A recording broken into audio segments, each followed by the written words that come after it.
Hi everyone, my name is Ben Seri. I'm the VP of Research at ARMIS. Talking with me today is Barak Haddad. Barak is a security researcher and a team leader on my team. Both of us work at a company called ARMIS. ARMIS is an agentless IoT security company focused on securing IoT devices and unmanaged devices and actually anything embedded in enterprise, industrial, and medical organizations. In the last year, we've focused our efforts on analyzing critical infrastructure systems used by large healthcare facilities. We became familiar with a system that is not known to most, but is nevertheless a critical building block in the daily operation of all hospitals: pneumatic tube systems. This research resulted in the discovery of 9 critical vulnerabilities in Swisslog pneumatic tube systems. This is the most prominent vendor of pneumatic tube systems in North America. And today we're going to talk about what we found and what is pneumatic tube systems. So we coined this research Paul Piper. I hope you can appreciate the obvious reference. But before we get into the research, let's back up a bit. Pneumatic tube systems. Some of you might be puzzled this was once a thing and is surprisingly still a thing today. Simply put, these systems are pressurized tube networks that transfer physical carriers through them. The concept was first invented more than 200 years ago and is probably the first prototype of packet switching networks. In the early days, it was mainly used to transfer letters, parcels, and even cash in some applications. The New York mail system made use of pneumatic tubes, as shown here in this 1987 drawing. In 1867, they even believed pneumatic tubes would become the future of public transportation, and built an experimental 95-meter tube subway line under Broadway in Manhattan. Something really that looks far-fetched. Moving people with air pressure is still something that certain people believe is the future today. So eventually pneumatic tubes evolved to certain niche cases. For example, before the internet, they used them as fast inter-office messaging solutions.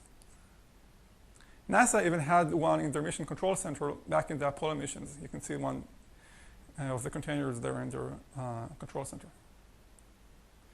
And there are also few applications today in which pneumatic tubes are developed and used to be the future. For example, in certain waste disposal systems, maybe in the future these will become more popular. However, probably the most widespread use of pneumatic tubes nowadays is in hospitals. And actually in hospitals, these systems are critical infrastructure. Hospitals use them on a daily basis, maybe on an hourly basis. Every time there is blood to collect, there is samples to collect, they use the system to transfer samples, specimens from various departments in the hospitals to central laboratories, and even to take medicine from the pharmacy and distribute it to all departments. So this system has to have uptime of nearly 100%, and it is in use in those types of numbers. So it's a critical infrastructure. However, it isn't being researched in the same way. So before we get again to what we found and understand better PTS systems and what they're made of, let's just set our agenda for today. A bit about what is the architecture of this system, what are the components that comprise the system, and then we are talking specifically about Swisslog. Swisslog is the vendor that we've researched, and is actually a very prominent vendor that is by far the largest one in North America, most used in hospitals in North America. Then Barak is going to walk you through the vulnerabilities that we found, some of the challenges and how we were able to exploit them, and then obviously we want to show you a demo of this and some final thoughts. So just to begin, the overview of what did we actually find. So we found 9 vulnerabilities in the Swisslog translogic pneumatic tube system. And these are critical vulnerabilities that were found in the Nexus station. The Nexus station is a prominent pneumatic tube station by Swisslog. It has, unfortunately, 9 vulnerabilities that we found, and these span from different types of vulnerabilities. We were able to find some of the most basic types of vulnerabilities: hard-coded passwords, privilege escalation from very simple errors, even a design flaw in which the firmware is not secured, not encrypted, and not signed. And then a couple of memory corruption vulnerabilities. 4 of these can lead to remote code execution and the denial of service vulnerability. Unfortunately, all of these vulnerabilities can be triggered via unauthenticated network packets, and they do not require any user interaction. So simply having access to a network where these devices exist can allow an attacker full remote code execution, full takeover of these devices. And we've obviously done security disclosure with syslog on this, and a security advisory has been released a few days ago, and our detailed blog from Armis about this has also been published. Okay, so let's talk about Swisslog. Swisslog is the leading pneumatic tube system in the market. It's installed in over 2,300 hospitals in North America and 3,000 hospitals worldwide. The majority of hospitals in North America actually use Swisslog, the ones that use pneumatic tube solutions, the large ones. And Translogic is probably the most advanced pneumatic tube systems that exist in the market worldwide. It supports advanced features. It can sustain high load of transactions. It's very reliable, and it even has some physical security features baked into it. Pneumatic tube systems are these complex network of analog components. So they come from a time before the internet, right? They were supposed to be these networks to transfer letters and mail and stuff like that. And some of that design is still in place today. So there are a complex of these tubes, blowers, transfer units. These are some units, some components that are like routers inside the systems, and eventually stations, the endpoints of the system where you receive carriers or you can send carriers. However, today, this system is not as analog, and it's completely managed over IP, over Ethernet, by a central server. And this central server today is a Windows device. And for many of these systems, this device is connected to the internet. And this allows various features for the system. We'll talk about that in a bit. But it's also essentially an attack surface through which attackers can come in through that internet connectivity. And all of these components, the stations, the transport units, the blowers, they connect through the LAN to the central server, again, that in this server has access to the internet. The possible effects of cyber attacks on pneumatic tube systems is quite severe. So again, this is a critical infrastructure. It's something that the hospital uses on a daily basis all the time. So even a denial of service attack on this network can be really harmful to the hospital. There is no real backup plan to the hospital if the system were to be taken offline. But there are other attack vectors in this attack possibilities in this type of system. The system does integrate with other hospital infrastructures, hospital staff records, for example, RFID credential of the staff. So information leak of this type of data can be also quite severe. And lastly, maybe a little bit fringe case, but still theoretically possible. An attacker can use this system to carry out a sophisticated ransomware attack, a sort of sabotage attack. So we can take over this system and then use it to sabotage the operation of the hospital, reroute carriers, and derail the operations of the hospital without the staff necessarily understanding that the system does not work as intended. So that's the theoretical risk, and that is a good reason why we should look at these systems and understand whether that risk is there, whether attacks can actually take place. So now I'll hand it over to Barak. He'll talk about the system design and structure and about the vulnerabilities that we found. Hi, so let's talk a bit about the design and structure of the PTS system. So the user-facing part of the system is the stations. That's where capsules go in and out. When a capsule is sent, the station door closes, the blower is activated, and the capsule is pushed to the nearest diverter. At that point, the diverter is instructed to connect to the correct path, and the capsule travels to its destination using the correct pipe. Each station has a number. After safely inserting the capsule, the target station number is entered. The staff can also mention if the transfer should be slow. That's used for sensitive samples or things that need to go very steadily through the system. And the capsule is sent throughout the system out of the station. Next we have the blowers. These devices just control the pressure in the tubes, pushing or pulling the capsules. And then we have the diverters. These are the switches of the system, much like switches in packet networks. These are physical switches. They divert the capsules to the correct tube on the path to its destination. Orchestrating all of that, there's the central management server called the SEC. This orchestrates all of the operation, telling the blowers when to act, telling the diverters and station when they should send the capsule or just wait, and just making sure the capsule travels safely throughout the hospital. All of that interconnects to one zone. The blower controls the air pressure in the tube, and using the diverters, the central server directs the capsule to the desired destination. One capsule can pass through a zone at a time, but zones can be interconnected using an inter-zone diverter, much like a router compared to a switch. Swisslog has some advanced features that are not trivial for pneumatic tube systems, like secure transfers, where the sender or receiver need to use some RFID or a password to get the capsule. There's also transfer speed control for slow speed sensitive cargo, and an alert system for staff notifications when a capsule that is destined to them arrives, or the notifications can be sent using various methods like email, SMS, etc.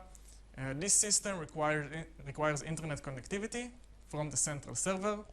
And lastly, Swisslog offers to maintain the server on behalf of the client by remote monitoring the central server from Swisslog Cloud, again using internet connectivity. There are several generations of the Translogic system.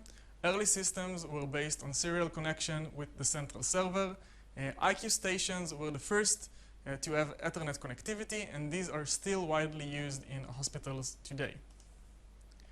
Examining the IQ station board, it has an Ethernet connector. It uses a 16-bit MCU, and the firmware is installed on an external flash, unencrypted and unsigned.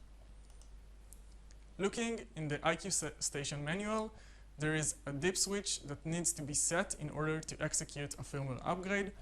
On one hand, this makes the upgrade operation tedious and almost impractical for critical systems. On the other hand, this does safeguard the system from unwanted malicious firmware updates.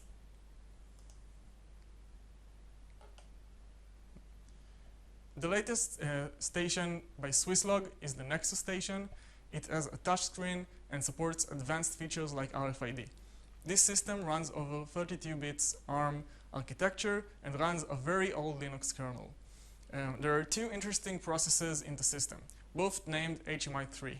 The first one is an ELF file responsible for the low-level operation of the station, like communicating with the management server, the RFID reader, and the station door. The second one is a Java app, mainly responsible for the GUI of this device and logical operations. Looking at HMI3, there are no mitigations of any kind. The ELF is not position-independent code, it is compiled with debug symbols, and there are no stack canaries. All that makes it a convenient target for exploitation once we find a vulnerability. Connecting the system and looking at the protocol, the first thing that pops is that there is a magic header containing the letters TLPU. We guessed it stands for Translogic Pneumatic Universe. After the marker, there is a sequence number, operation type, and the actual request data. The device has multiple attack surfaces. The first is the physical one. The firmware is saved unencrypted and unsigned on an attached SD card. An attacker could simply swap the SD card, loading an attacker-controlled firmware. Looking at the network interface, we found this in the manual.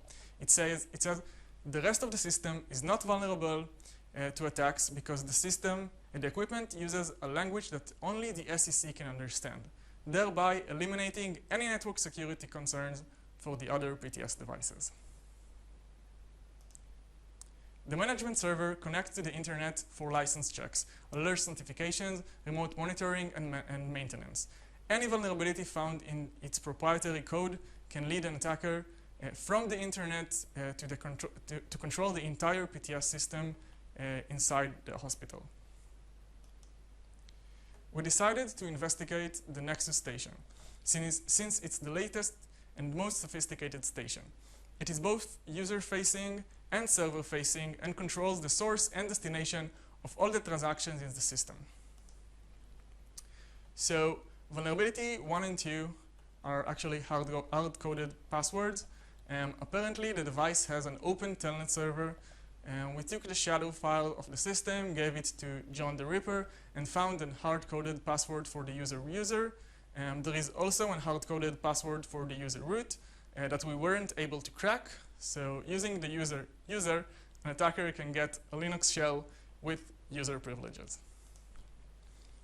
To solve the privilege problem, we found that the HMI run file is a user-writable bash script that's executed on system startup. So you can just, so in order to get root privileges, an attacker just needs to connect to the telnet server, change the HMI run script, and reboot using any one of the memory corruption vulnerabilities we are about to talk. The next vulnerability is a classic missing boundary check. The UDP RX thread is the main thread analyzing incoming commands for the translogic protocol. Reclen is the size of the incoming packet, making it an attacker-controlled unsigned short. QBuff is a buffer of length 180 hex from the custom internal heap. If the received buffer is shorter than 20 bytes, datalen will underflow to 64 kilobytes. There is also an underflow in the call to memcopy. That should have copied 4 gigabytes, leading this vulnerability to be a DOS vulnerability, denial of service. However, there is a known vulnerability in the libc version used by this device. So according to this vulnerability, the implementation of memcopy, specifically for ARM, had a bug that the length field was treated as a signed integer. You can see in the snippet that the unsigned length is being cast to a signed integer, causing the memcopy to copy only a small amount of bytes instead of 4 gigabytes, which would have led to a seg fault. Looking back at the code, the memcopy will not crash the process. After this function, the buffer is sent to other threads in the process which use the underflowed unsigned 16-bit length. This leads to an exploitable heap corruption that can reach a remote code execution. Next up is another missing boundary check.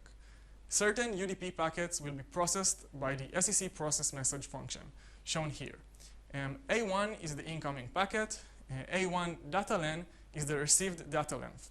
If data at offset 0 equals 90 hex, the data is copied without the first byte, but there is no boundary check, so data len can be 0 and cause an overflow.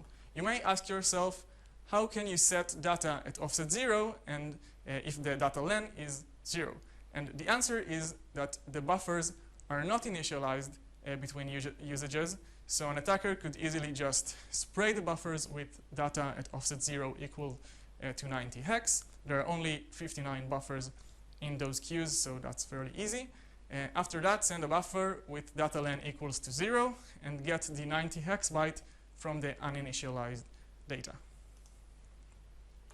Okay, vulnerability 6 is of a different kind. When the HMI process starts, it waits for the Java GUI to connect to it. To do so, it opens a listening TCP socket that accepts one connection and one connection only. Unfortunately, that socket is bound to all interfaces and not just localhost.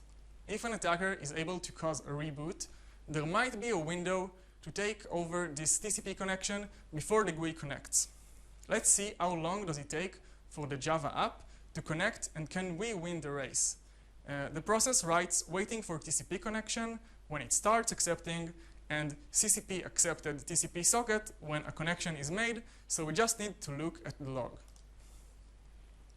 The first log is printed after 34 seconds from boot, and the second after a full minute. That means that an attacker has approximately 25 seconds to win the race, which is more than enough. We were able to do this manually using one of the memory corruption vulnerabilities to trigger a reboot and win the race on startup.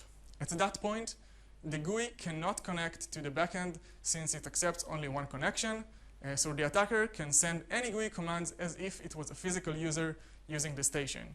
You can act as if you've pushed a virtual button on the screen, and the user can't do nothing about it. Next is another missing boundary check. This function parses the messages coming from the previously mentioned TCP socket. This vulnerability is similar to the last memory vulnerability. When a message is sent to the HMI TCP socket, which we've hijacked using the previous vulnerability, it is forwarded to the HMI process message function through the pending queue.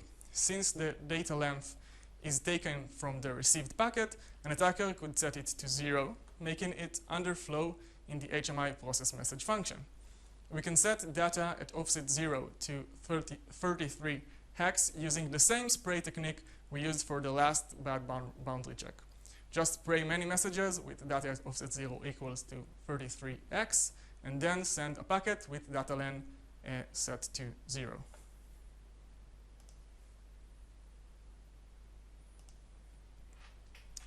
The next vulnerability is the trickiest of them all.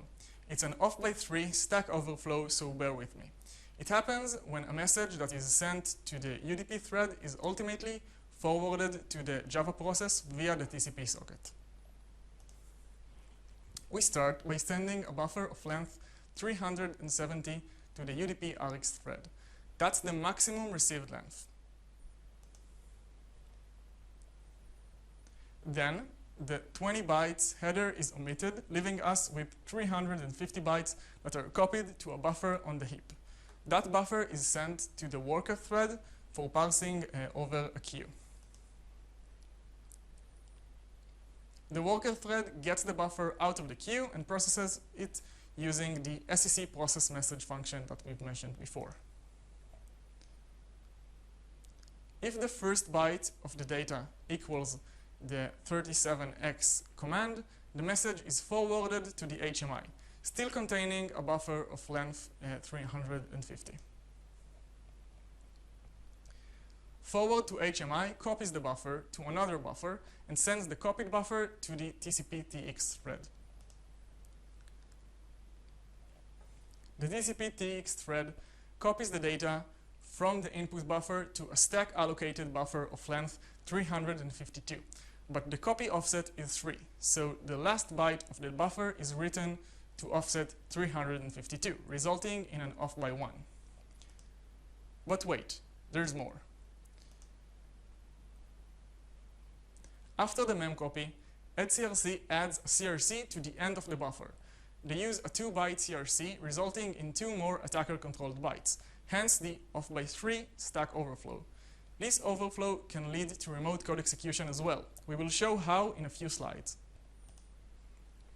The last vulnerability we'll talk about is actually a fundamental design flaw in all translogic stations in which the firmware is unencrypted and unsigned. Similar to the legacy translogic stations, there is a remote firmware upgrade process with no firmware validation. But unlike the old stations, the Nexus station supports firmware upgrades via the unauthenticated, unencrypted UDP protocol at all times. So there's no need for special download mode, deep switch, or any kind of thing like that. The only validation is a simple CRC. After the validation, the newly downloaded app is copied to HMI3 new, and on reboot, that executable becomes the new HMI3. An attacker abusing this security lacking mechanism gains both remote code execution and persistence over the system in one vulnerability. That's all fun and games. Let's talk about exploiting all of that. Generally speaking, we have 2 options. The easy way. we can upload a malicious firmware or just use the default user and the privilege escalation. However, we believe that the memory corruption vulnerabilities might be inherent to the code base parsing the translogic protocol, so we took them as an exercise to see whether they could be exploited to gain an RCE as well. We're going to use the off-by-3 stack overflow. Buffer to send is right after buff, so the overflow writes to the 3 least significant bytes of the buffer to send pointer. This pointer is then returned to the free queue, which leads to a heap corruption. The plan is we move buffer to send to the global offset table section, where there are many function pointers that we can overwrite. Then we send another UDP packet that will trigger the use of the moved buffer. This will overwrite the address of memcopy and set it to point to a shellcode in the heap. We will start by examining the custom process heap. There are 59 fixed size pre-allocated heap blocks that are moved around between the different threads and queues. The blocks are sequential in memory. The first 2 D words of each block are the next and prev pointers. Used by the queues, the blocks are assigned to. The blocks are constantly moved around between the different queues of the process and by different threads. It's important to note that the block data is never wiped between usages. Only the prev and next pointers are overwritten when the blocks are moved around. Now that we know the heap structure, let's examine what happens when the vulnerability is triggered. The memcopy is copying 1 byte too much, and the addCRC adds 2 more bytes. Since buffer to send is right after buff, and this is little endian ARM, it means that an attacker can control the 3 least significant bytes of buffer to send.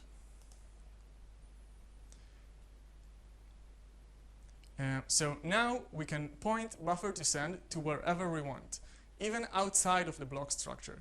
This can become an effective write-what-where primitive, and gaining code execution via a primitive of this nature can be done in various ways. One way is to use the global offset table, the GOT, to overwrite function pointers that will later lead to execution of controlled code. Let's examine the memory layout of the process.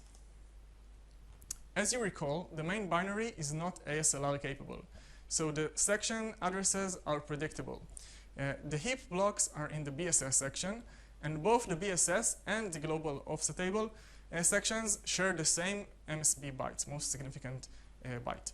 Another important thing to mention is that, as you can see, for some reason the BSS section is also executable.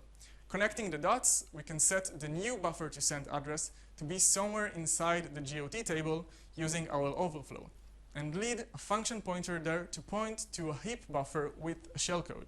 Since the heap is also executable, a call to function pointer in the GOT will lead to a shellcode execution in the heap. We just need to find a good place in the GOT section. When a buffer is added to the free queue, the first 2 D words are overwritten with the next and prev pointers. In the following address in the GOT, we can overwrite the first 2 D words, since str to unsigned long and pthread create are used only in the initialization of the process. Once buffer to send is overwritten to point to this GOT address, the block is added back to the free queue, so now we have a block in the queue that is actually in the global offset table section. Sending multiple UDP packets will ultimately trigger the use of our new GOT block, which will lead to an overwrite of the memcopy function pointer. When the GOT block is allocated by the UDP RX thread, the memcopy function pointer will be overwritten with the sequence number from the incoming packet. We can set the sequence number to be the address of a shellcode in the heap, which we should spray before exploiting the overflow. This means that when memcopy is called, just a few lines later, it is actually a call to a shellcode in the heap, taken from a previously sent packet. So let's sum this all up.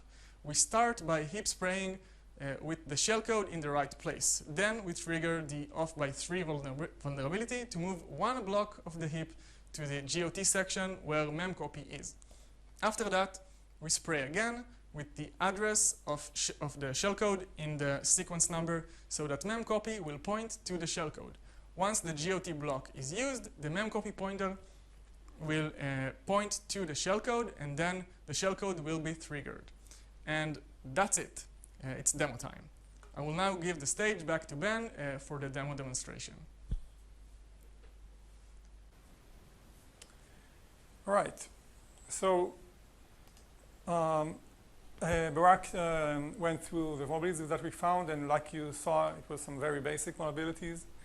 And then we got to the point on how we are going to demo this, and we really like this subreddit called Will It Run Doom? And the short answer is, it will. So I'll walk you through this demo. Essentially, we exploited this off-by-3 Stack Overflow, turned into heap overflow, and got to code execution on this Swisslog Nexus control panel. Let's go through it. So we first see Barak playing with the station, which is fully operational at this point.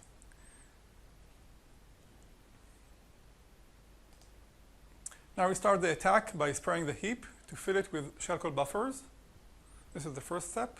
And then we trigger the overflow to overwrite the buffer to send pointer, so it will point to the GOT section. Lastly, we send multiple packets, so the tainted GOT block will be used, and the shellcode will be called. And we can already see that the shellcode was called, and a reverse shell was initiated, and we have Doom running. Finally, we can see Barak playing madly against a pneumatic Doom station.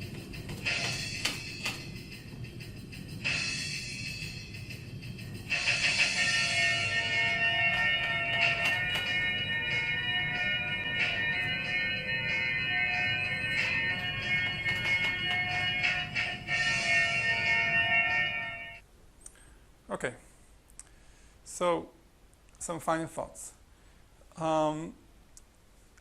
Pneumatic cube systems require much more research. It's obvious from what we were able to find, and it's also obvious just by the fact that these are critical infrastructure systems like electricity, like elevators. These systems can't be taken offline.